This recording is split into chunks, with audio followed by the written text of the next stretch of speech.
করিয়া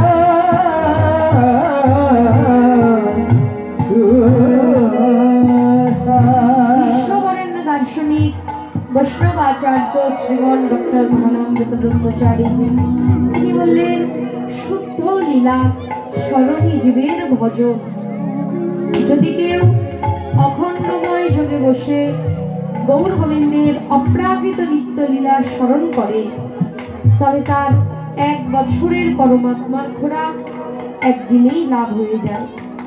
বৈষ্ণবগণ, আজকে আপনারা প্রাতকাল হতে গৌর গোবিন্দের অপ্রাকৃত নিত্য লীলা স্মরণে বসেছেন, প্রকারান্তরে যেন ভজনেই বসে আছেন।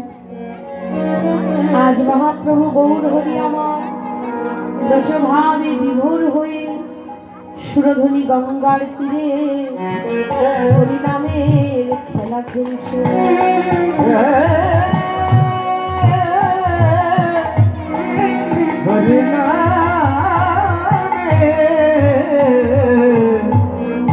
খেলা খেলিতে তাই কৃষ্ণবার্তা বললেন, সুরধ্বনি গঙ্গার তীরে গৌর কি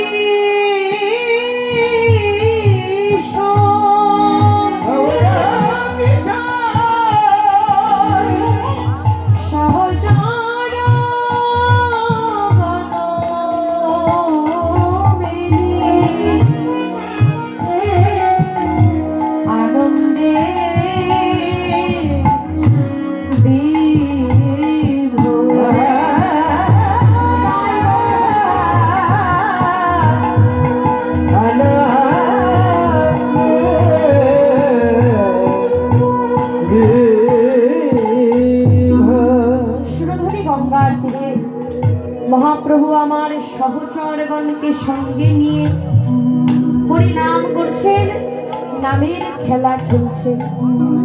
আর কৃষ্ণ নাম করতে করতে, নামের খেলা খেলতে খেলতে আমাদের এই কলিহত যে জগৎ জীবকে ডেকে ডেকে বলছেন, হে জগৎ জীব, তোমরাও সবাই হরিনাম করো, তোমরাও হরিনামের খেলা খেলো। কারণ এই কলি জীবের হরিনাম ছাড়া আর কোনো গতি নাই। তাই শাস্ত্রে বললেন, কলৌ নাস্তেব্য নাস্তেব্য নাস্তেব্য গতিরন্যথা। আরে ও মায়েরা, আরে এত গল্প কিসের? কীর্তন শুনতে বসে বাড়ির গল্প করছেন। হরিবল। সবাই শান্ত হয়ে বসবেন।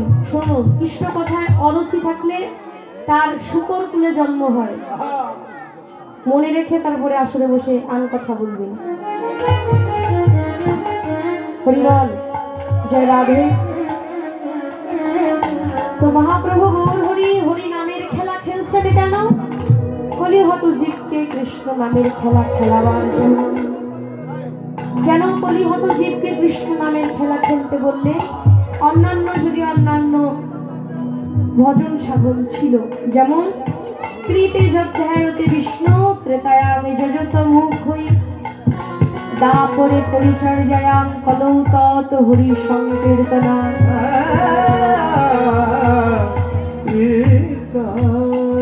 শক্তি ছিল ধ্যান, ত্রেতায় পূজন, দাপরে ভজন, এবার কলিতে হরিনাম সংকীর্তন।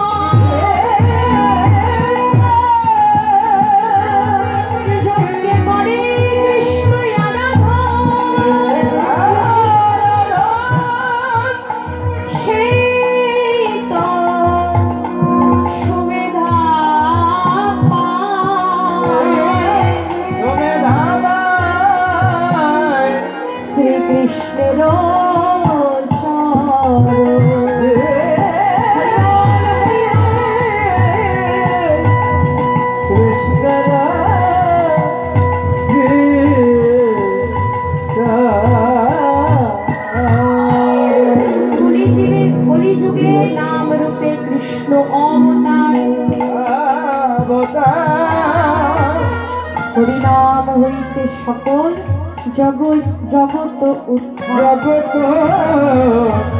উদ্ধার।